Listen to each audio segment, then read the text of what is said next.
예, 하나님 왕국에 오신 여러분을 진심으로 환영합니다. 안녕하십니까? 백원현입니다.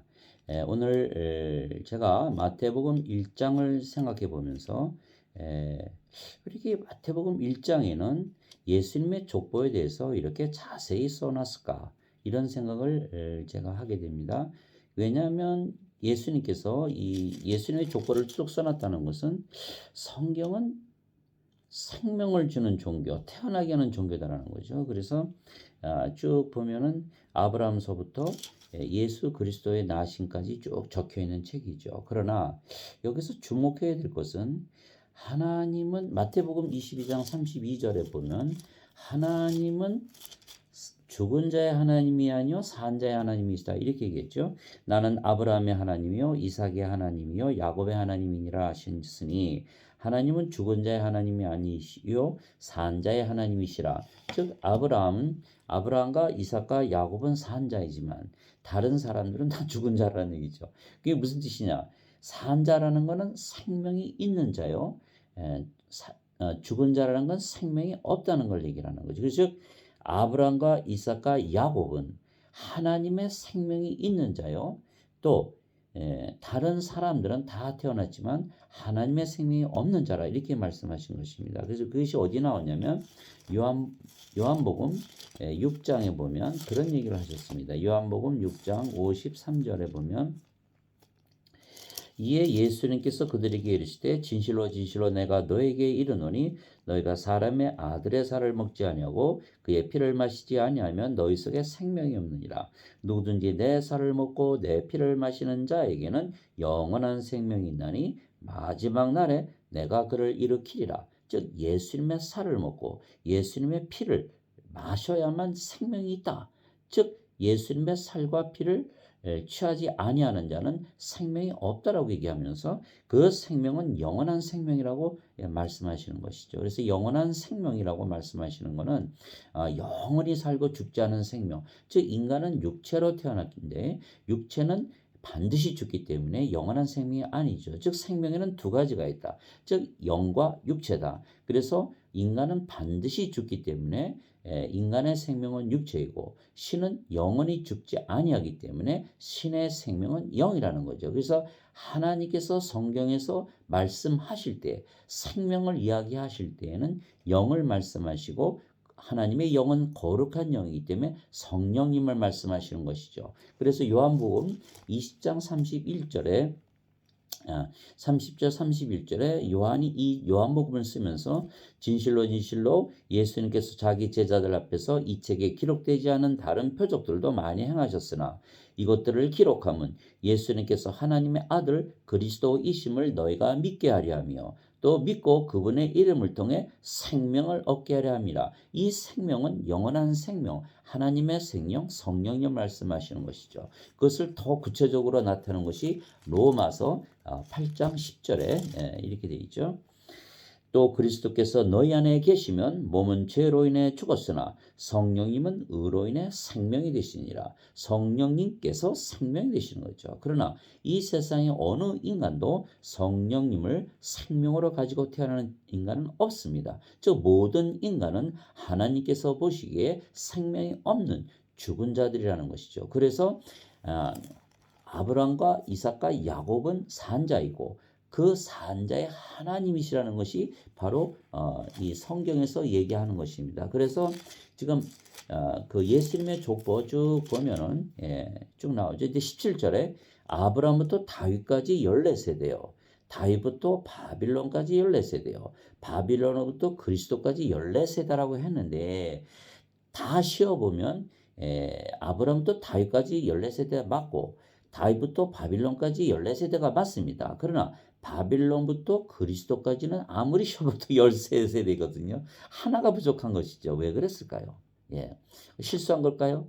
물론 그럴 수도 있겠죠. 그러나 조금 더 생각해 보면 예수님이 태어나신 것을 한번 생각해 보세요. 예수님은 어떻게 태어나셨냐면 성령님께서 처녀 마리아에게 임하셔서 예수님께서 태어나셨죠. 그러면 예수님은 어떻게 태어나셨을까요? 육체로는 마리아에게서 태어났고 영으로는 성령님에게서 태어나신 것이죠. 그러니까 두 번 태어나신 거죠. 그렇게 따지면은 14번 14번이 되겠습니다. 왜 이것이 중요하냐면 예수님께서 성령님으로 태어나셨어요. 그래서 23절에 보면 보라 처녀가 아이를 베어 아들을 낳을 것이요 그들이 그의 이름을 임마누엘이라 하리라 하셨으니 이것을 번역하면 우리와 함께 계시는 하나님이라는 뜻이다. 이것이 바로 성령님에게서 다시 태어나는 비결이 되는 거죠. 왜냐하면 요한복음 3장 보면은 니고데모라고는 유대인의 그런 치리자가 예수님을 찾아와서 예수님을 밤에 접견하는 그런 장면이 나오죠. 그래서 바리새인들 중에 니고데모라는 사람이 있었는데 그는 유대인들의 치리자더라.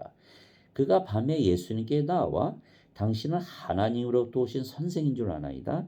하나님께서 함께하지 아니하시면 당신이 행하시는 이 기적들을 아무도 할 수 없나이다 하매 예수님께서 그에게 응답하여 이르시되 진실로 진실로 내가 네게 이르노니 사람이 다시 태어나지 아니하면 하나님 왕국을 볼 수 없느니라 하시니라.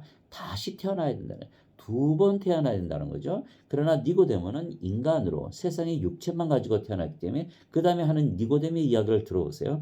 니고데모가 예수님께 이르되 사람이 늙으면 어떻게 태어날 수 있나이까? 그가 자기 어머니 태에 두 번 들어갔다가 태어날 수 있나이까 하며 그러니까 니고데모는 육체로 태어난 인간인데 생명을 육체로 알고 있는 거죠. 육체가 어떻게 두 번 태어납니까? 그러니까 니고데모가 아무리 이걸 생각해도 이 수수께끼를 풀 수가 없는 거죠. 이것이 두 번 태어난 신비죠. 그래서 예수님께서 뭐라고 하셨냐면 사람이 물에서 태어나고 성령님에게서 태어나지 아니하면 하나님 왕국에 들어갈 수 없느니라. 육체에서 태어난 것은 육체요 성령님에게서 태어난 것은 영이니 내가 네게 이르기를 너희가 반드시 다시 태어나야 하리라 한 것에 놀라지 말라. 즉 두 번 태어나는 것을 얘기 말씀하시죠. 두 번 태어난다. 즉 육체는 육체대로 태어나고 성령은 성령대로 태어나는 것이죠. 그래서 가만히 생각해 보면 창세기 2장 7절에 하나님께서 인간을 창조하셨을 때 어떻게 창조하셨죠? 아주 주 하나님께서 땅의 흙으로 사람을 지으시고 생명의 숨을 그의 콧구멍에 불어넣으시니 사람이 살아있는 혼이 되니라. 즉 하나님께서 모든 동물들을 창조하실 때는 생명의 숨을 불어넣으신 적이 없죠. 그러나 인간들을 창조하셨을 때는 하나님의 형상대로 하나님의 모양대로 빚으시고 거기에 생명의 숨을 넣은 것이죠. 그러면 이 생명의 숨의 정체는 무엇이냐? 바로 성령님이라는 거예요. 그래서 그것이 욥기 33장 4절에 보면 그것이 자세히 나와 있습니다. 욥기 33장 4절에 보면 그 생명의 숨의 정체가 무엇이냐? 하나님의 영께서 나를 만드셨고 전능자의 숨이 내게 생명을 주었느니라. 하나님의 영이 나를 만드셨고 전능자의 숨이 내게 생명을 주었느니라. 즉 인간을 만드실 때 인간의 영을 따로 주신 것이 아니고 하나님의 영이 그 인간에게 들어가서 생명이 되었다라는 거예요. 그래서 성령님께서 창조 시에는 바로 인간의 생명이었다는 것이죠. 그래서 성령님 하나님께서 모든 인간의 생명이었다는 거죠. 다 한 군데 더 보면 시편 33편 6절에 보면 이런 말씀을 하셨어요. 주의 말씀으로 하늘들이 만들어지고 하늘들의 온 군대가 그분의 잎의 숨에 의해 만들어졌도다. 누구에 의해서 만들어졌도다? 하나님의 입에서 나오는 숨에 의해 만들어졌도다. 이렇게 말씀하셨어요. 즉 그 숨은 바로 호흡을 말씀하시는 것이고 생명을 말씀하시는 거예요. 그래서 주의 말씀으로 하늘들이 만들어졌다 이렇게 얘기하셨는데 주의 말씀은 또 무엇이냐? 주의 말씀은 바로 하나님을 말씀하시는 거예요. 이게 어디 나오냐면 요한복음 1장 1절에 뭐라고 되어 있습니까? 태초에 그렇죠? 태초에 말씀이 계셨고 말씀이 하나님과 함께 계셨으며 말씀이 하나님이셨더라.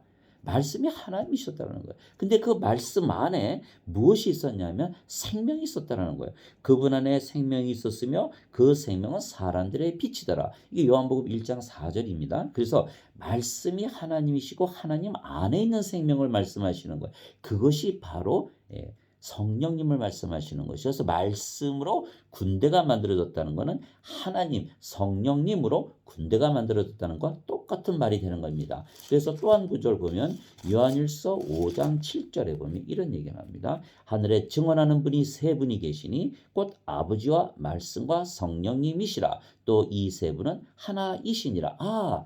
말씀이 아버지이시고 성령님이시죠. 그런데 말씀이 또 예수님이세요. 그 왜 그러냐면 요한복음 1장 14절에 뭐라고 되어 있습니까? 말씀이 어떻게 됐다 그랬죠? 말씀이 육신이 되어 이렇게 나옵니다. 말씀이 자 보세요.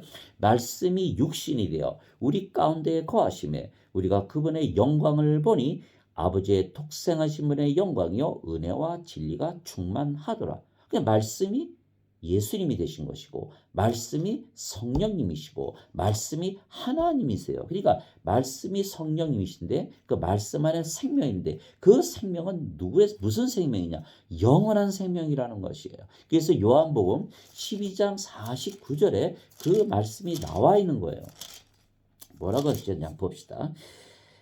나는 스스로 말하지 아니하였고 그러니까 예수님께서도 말씀하실 때 스스로 말씀하신 게 아니라는 거예요. 나를 보내신 아버지께서 내가 이를 것과 말할 것을 친히 내게 명령으로 주셨느니라. 나는 그분의 명령이 영존하는 생명인 줄 아노라. 그러므로 내가 무엇을 말하든지 아버지께서 내게 말씀하신 그대로 내가 말하노라 하시니라. 즉 영존하는 생명, 말씀이 영존한 생명이라는 거죠. 그래서 정리를 해보면 말씀이 하나님이시고 말씀이 성령님이시고 말씀이 예수님이시고 말씀이 영존하는 생명이시라는 거예요. 그 영존한 생명이란 무슨 뜻입니까? 영원히 살고 죽지 아니하는 생명이라는 것이에요. 그 인간들은 영원한 생명을 가지고 태어나지 못하죠. 왜냐하면 육체만 가지고 태어나니까. 그래서 말씀이 임하면 영원한 생명을 가지기 때문에 어떻게 되죠? 영원히 살고 죽지 않는다는 것이에요. 그래서 뭐가 된다? 신이 된다는 거예요. 그게 참 놀라운 신비죠. 요한복음 10장 35절에 하나님의 말씀이 임한 자들을 하나님께서 신들이라 하셨으며 성경 기록은 깨뜨리지 못할진대. 자, 하나님의 말씀은 성령님이시고 하나님이시고 예수님이시고 영존한 생명이시고 생명이시죠. 그래서 하나님의 말씀이 임한 자들, 하나님의 말씀, 하나님의 생명, 성령이 임한 자들은 뭐다? 신이라는 거예요. 그래서 예수님께서도 우리를 신이라고 그러셨죠. 예수님께서 그들에게 응답하실 때 너희 율법에 내가 말하기를 너희는 신들이라 하였느라 하고 기록되지 아니하였느냐. 그 성령님을 받으면 우리가 신으로 다시 태어난다는 거예요. 그래서 참 어려운 부분이 요한복음 21장 25절 26절에 있습니다. 뭐가 있냐면 예수님께서 그녀에게 이르시되 나는 부활이요 생명이니 나를 믿는 자는 죽어도 살겠고 누구든지 살아서 나를 믿는 자는 결코 죽지 아니하리라. 이것을 네가 믿느냐? 예수님을 믿으면 안 죽을까요? 네, 예수님을 믿어도 죽지요. 죽지만 여기서 말하는 것은 결코 죽지 아니하리라. 무슨 뜻입니까? 죽어도 다시 부활해서 살아난다는 거예요. 그러면 이것이 죽은 것입니까? 아니죠. 죽어도 다시 부활한다 그러면 마치 잠에서 깨는 것과 같은 거예요. 그래서 요한복음 11장에 보면 나사로를 살리실 때 예수님께서 뭐라 말씀하셨습니까?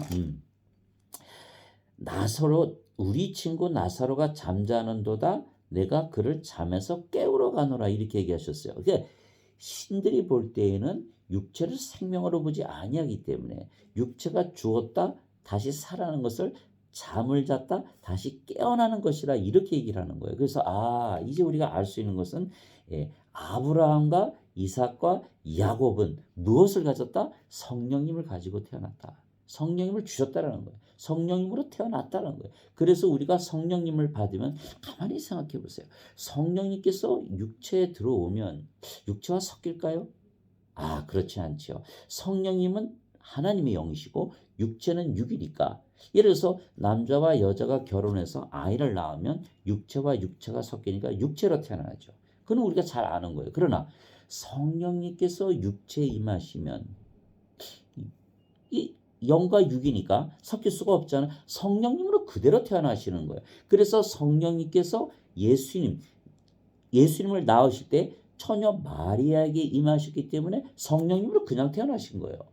그러니까 몸은 물론 인간의 육체를 가지고 태어나셨죠. 그러니까 예수님은 두 번 태어나신 거예요.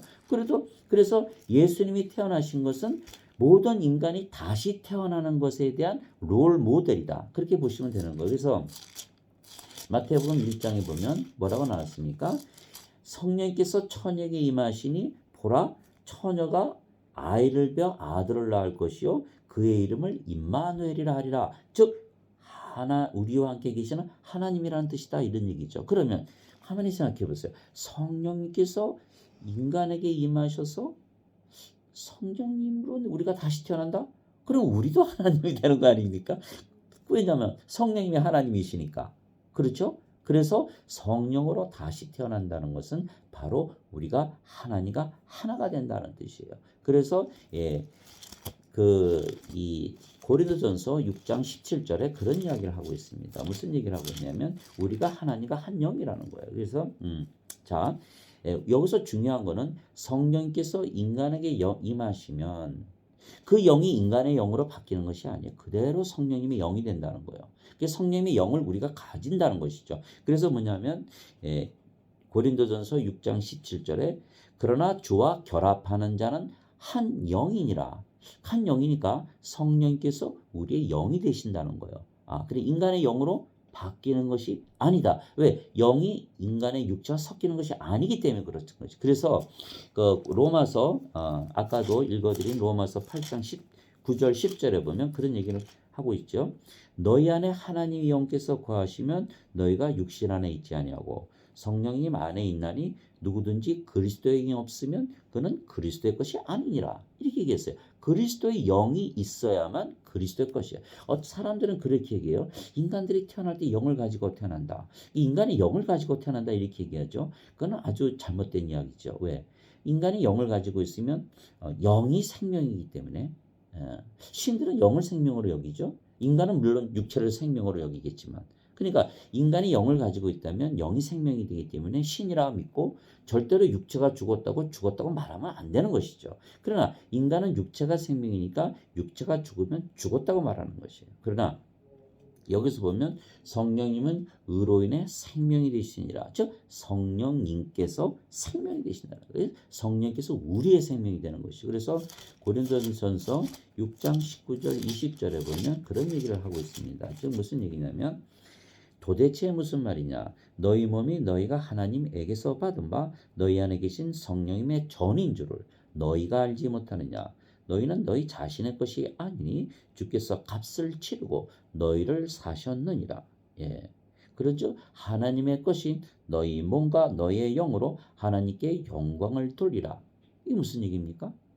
예수님께서 우리에게 성령님을 주시고 우리의 몸을 사가신 거죠. 그래서 우리 몸을 사가셔서 거기에 성령님을 넣어주시고 그러니까 우리가 가지고 있는 영은 누구의 영입니까? 하나님의 영인 거죠.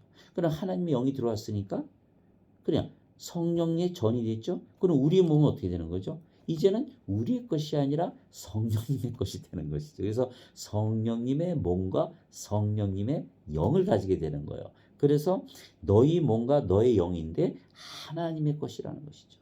하나님의 것이니까 우리가 하나님의 영이고 하나님의 몸이니까 우리가 하나님과 하나가 됐다는 거예요. 그래서 빌립보서 2장 5절 6절에 보면 이런 얘기를 하는 거예요. 너희 안에 이 생각을 품을지니 그것은 그리스도 예수님 안에도 있던 생각이라. 그분은 하나님의 형체로 계심으로 하나님과 동등함을 강탈로 여기지 아니하셨으나 즉 무슨 생각을 하고 살라? 하나님과 하나라는 생각을 가지고 살라는 거예요. 하나님과 하나라고 가지고 살아는 반드시 그렇게 살아야 되는 이유는 실제로 그렇게 모든 이것이 진리이기 때문에 그렇다는 거예요. 우리가 성령을 받으면 성령님께서 우리의 생명이 되시기 때문에. 그래서 세례 요한이 뭐라고 얘기했습니까? 마태복음 3장 11절에 참으로 나는 회개에 이르도록 너에게 물로 침례를 주거니와 내 뒤에 오시는 분은 나보다 능력이 더 있으심에 나는 그분의 신발을 나를 자격도 없느라. 그분께서는 너에게 성령님으로 침례를 주시고 불로 침례를 주시니 즉 성령님을 주시려고 이 세상에 오셨다는 거예요. 예수님께서 십자가에서 달리시며 주시는 그 영생은 영원한 생명이고 영원한 생명은 성령님이시고 성령님을 받으면 우리 몸에 성령이 들어오니까 우리가 성령님으로 태어나고 우리의 몸도 성령님의 몸이 되는 것이죠. 누구와 같이 태어나는 거예요? 예수님처럼 태어나는 것이죠. 그래서 우리가 아버지와 예수님과 하나다. 그래서 우리가 다시 태어나는 롤 모델은 누구다? 예수님처럼 우리가 다시 태어나야 된다. 예, 오늘은 여기까지 말씀드리겠습니다. 감사합니다.